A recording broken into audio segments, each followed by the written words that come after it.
नमस्कार। मेंस के लिए आंसर राइटिंग गाइडेंस प्रोग्राम में आज इकोनॉमी का एक नया क्वेश्चन लिया है। प्रश्न है, भारत में मत्स्य क्षेत्र के समक्ष मौजूद प्रमुख चुनौतियों को रेखांकित करते हुए इनसे निपटने हेतु भारत सरकार द्वारा शुरू की गई महत्वपूर्ण पहलों, विशेषकर मत्स्य संपदा योजना का मूल्यांकन कीजिए। ये प्रश्न दो भागों में बटा हुआ है। पढ़ने से ही समझ में आ रहा है कि भारत में मत्स्य क्षेत्र के समक्ष मौजूद प्रमुख चुनौतियों को रेखांकित करते हुए, इसका मतलब है कि पहले भाग में एक हो गया, पहला पार्ट ये हो गया, और दूसरा हो गया महत्वपूर्ण पहलों विशेषकर मत्स्य संपदा योजना का मूल्यांकन कीजिए। दूसरा पार्ट ये हो गया। तो ये एक परीक्षार्थी द्वारा यहाँ पर एक उत्तर लिखा गया है, उसका इवैल्यूएशन हम लोग बाद में करेंगे। पहले मैंने कुछ शॉर्ट कंटेंट निकाला है कुछ वेबसाइट से, एक नज़र उस पर डाल लेते हैं।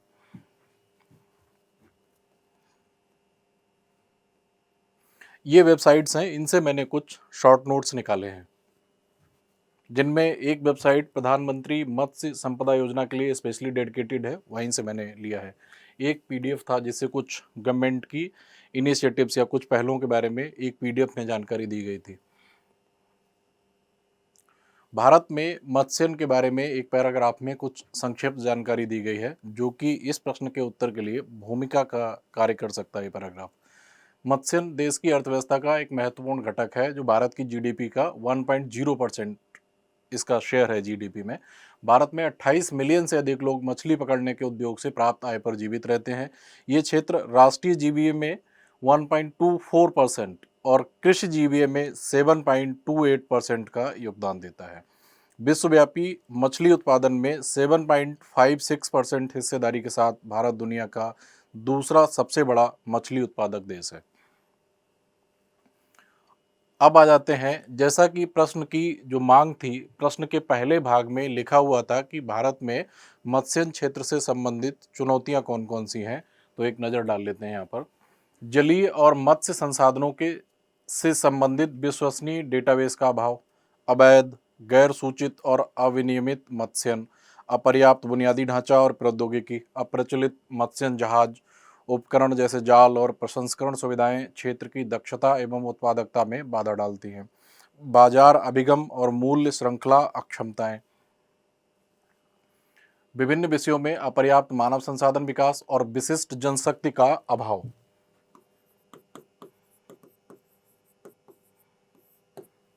ट्रेंड फिशरमैन नहीं है, इसकी बात कर रहा है। कमजोर विपणन और विस्तार नेटवर्क, तटीय मत्स्य पालन के अत्यधिक दोहन के कारण मछली पकड़ने में गिरावट और प्राकृतिक संसाधनों की कमी, मछलियों की प्रजातियों की सीमित संख्या, मत्स्य पालन और जलीय कृषि में कमजोर बहुविषयक दृष्टिकोण, मल्टी डिसिप्लिनरी अप्रोच कमजोर है। जल प्रदूषण, जलीय कृषि का अवैज्ञानिक प्रबंधन और स्वदेशी जर्म प्लाज्म संसाधनों का संदूषण, मछली पकड़ने वाले जहाज़ों के लिए संचालन, लैंडिंग और बर्थिंग सुविधाएं और मछुआरों के कल्याण से संबंधित मुद्दे, मत्स्य पालन और जलीय कृषि में पर्यावरण, आर्थिक, सामाजिक और लैंगिक मुद्दों पर अपर्याप्त ध्यान।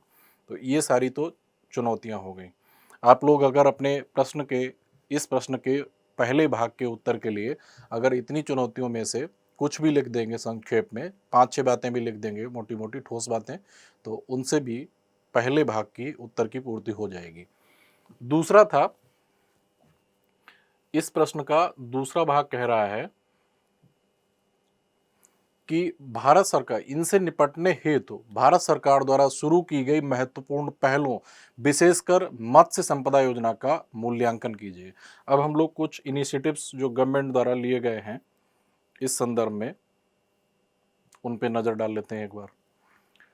सरकार की पहल, और ये ईयर वाइज दिया गया है कि कौन कौन सी पहल शुरू की गई। नीली क्रांति योजना के माध्यम से 3,000 करोड़ रुपए का परिव्यय, राष्ट्रीय समुद्री मत्स्य नीति का शुभारंभ 2017-18 में, 7,522 करोड़ रुपए की अक्षय निधि के साथ मात्स्यिकी और जल कृषि अवसंरचना विकास निधि का शुभारंभ, मछुआरों तथा मत्स्य किसानों के लिए किसान क्रेडिट कार्ड सुविधाओं का विस्तार, मत्स्य पालन विभाग का सृजन, मत्स्य पालन, पशुपालन और डेयरी मंत्रालय का गठन, प्रधानमंत्री मत्स्य संपदा योजना जो 2021 में शुरू की गई। यहीं पे पाक बे योजना या सागर परिक्रमा योजना का भी उल्लेख किया जा सकता है। तो लिखा है कि इन सरकार की जो पहले हैं इनके बारे में केवल नाम नहीं लिख देना है, इनके बारे में एक दो लाइनों में इन्होंने क्या अपने उद्देश्यों में कहाँ तक ये सफल रही है उसके बारे में भी लिखना है।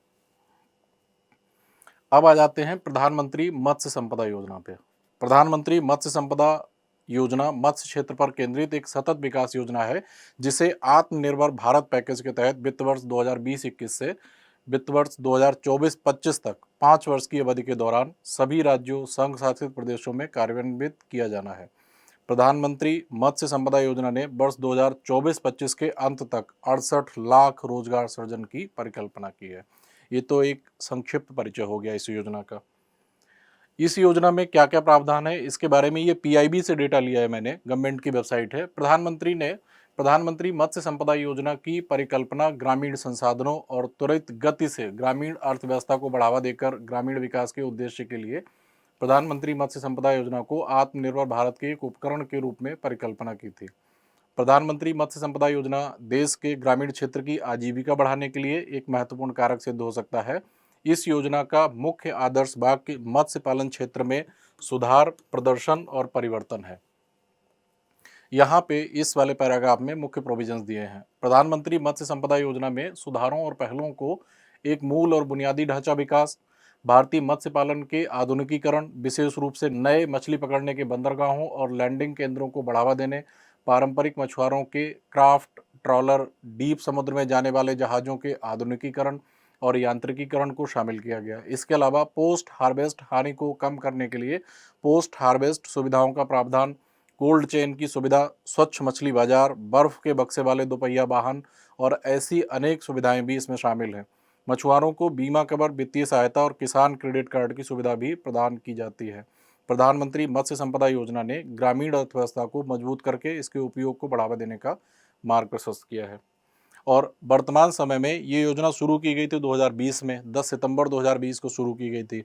2 वर्ष से अधिक का समय हो गया है, तो इसके कुछ आउटकम्स भी आ गए हैं। तो जहां लिखा है कि प्रधानमंत्री मत्स्य संपदा योजना का मूल्यांकन कीजिए, तो मूल्यांकन के लिए ये पॉइंट्स भी मैंने पीआईबी से लिए हैं। ये ही पॉइंट्स लिखने हैं कि इस योजना का आउटकम क्या रहा है, परिणाम क्या रहा है। मत्स्य पालन क्षेत्र ने 2019-20 से 20-21 तक 14.3% की प्रभावशाली वृद्धि दर्शाई है। 2021-22 के दौरान मछली उत्पादन 161.87 लाख टन के सर्वकालीन उच्च स्तर पर पहुंचा, जो 2019-20 के दौरान 141.64 लाख टन तक रहा था। मत्स्य पालन क्षेत्र में अब तक का सबसे अधिक निर्यात 13.64 लाख टन रहा, जिसका मूल्य 57,587 करोड़ रुपए है, जिसमें झींगा मछली के निर्यात का सबसे अधिक योगदान है। प्रधानमंत्री मत्स्य संपदा योजना से 22 राज्यों और 7 केंद्र शासित प्रदेशों में बीमा कवरेज के तहत 31.47 लाख किसानों को मदद मिली है। तो ये इस प्रश्न के कंटेंट से संबंधित कुछ चीजें थी। अब एक प्रश्न देख लेते हैं। एक परीक्षार्थी द्वारा यहाँ पर एक प्रश्न लिखा है, अब इसको इवेल्युएट करके देख लेते हैं।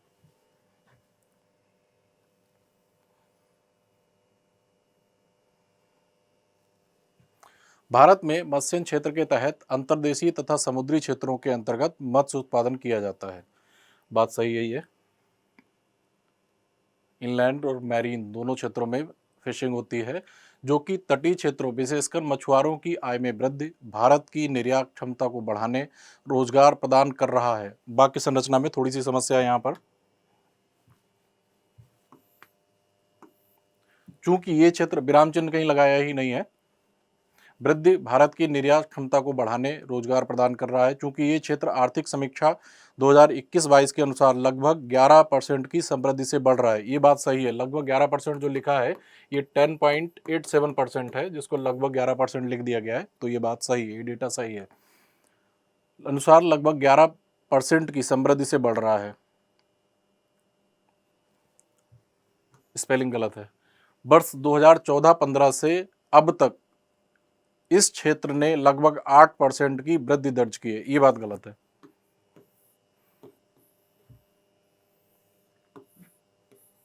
ये डेटा सही नहीं है। ये बात सही है कि 2020-21-22 के अनुसार 21-22 के अनुसार लगभग 11% की समृद्धि से बढ़ रहा है। फिर 2014-15 से अब तक इस क्षेत्र ने लगभग 8% की वृद्धि दर्ज की है। ये बात सही नहीं है।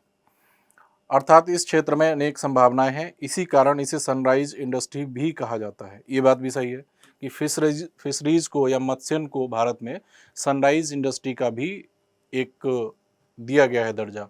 सनराइज इंडस्ट्री का मतलब होता है, दो तीन बातें शामिल होती हैं सनराइज इंडस्ट्री में। एक तो नया हो कोई ऐसा उद्योग, या अभी हाल ही में विकसित हुआ हो, तो इस आधार पे तो नहीं, लेकिन अन्य आधार है कि बहुत तेजी से उसमें श्रम वृद्धि हो रही हो, आर्थिक वृद्धि बहुत तेज हो, और दूसरा कि भविष्य में भी उसके लिए काफ़ी स्कोप हो। तो आर्थिक समृद्धि के आधार पर और भविष्य में उसके महत्व को रेखांकित करते हुए इसे सनराइज इंडस्ट्री कहा जा सकता है। ये बात सही है। तो भूमिका ठीक है, औसत भूमिका है, हालांकि डेटा यहाँ पर गलत दिया हुआ है, तो इसमें यहाँ पर 1 नंबर दिया जा सकता है भूमिका में। आगे देखते हैं।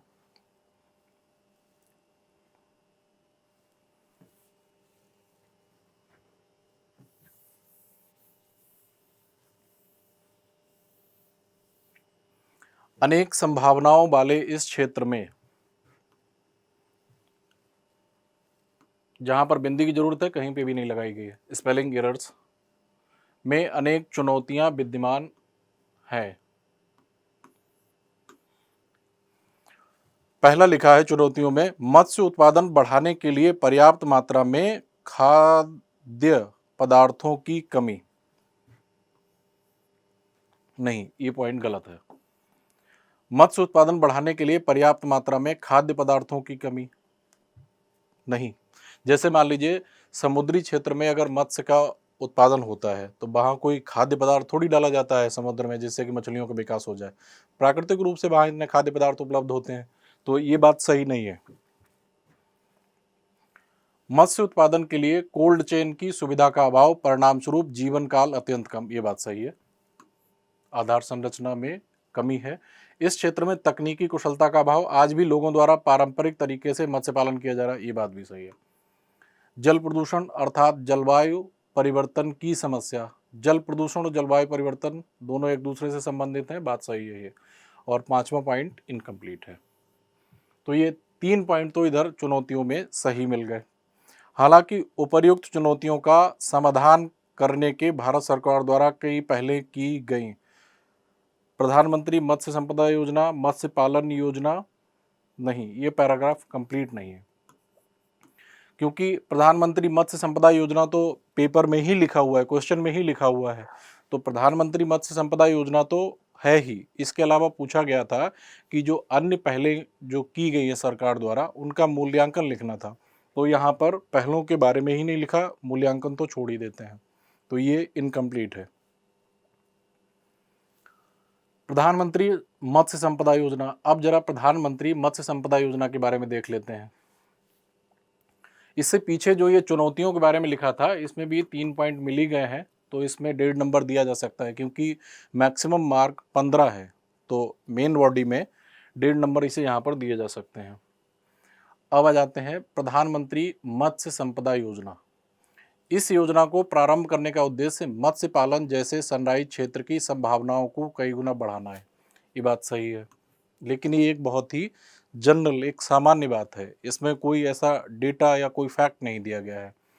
इस योजना के तहत भारत सरकार द्वारा 6,000 करोड़ रुपए का बजट रखा गया है, जिसे बजट 2019-20 में बढ़ाकर 4600 करोड़ रुपए और पहुंचा दिया गया है। ये बात पूरी तरह से गलत है, क्योंकि मैंने इस डेटा को क्रॉस चेक करने की कई जगह से कोशिश की, तब पता चला कि जो प्रधानमंत्री मत्स्य संपदा योजना है इसके लिए 20,050 करोड़ रुपए का बजट रखा गया था, और जब ये 2020 में 10 सितंबर 2020 को शुरू की गई है तो जिसे बजट 2019-20 में बढ़ाकर 4600 करोड़ रुपए और पहुंचाने की बात ही खत्म हो जाती है।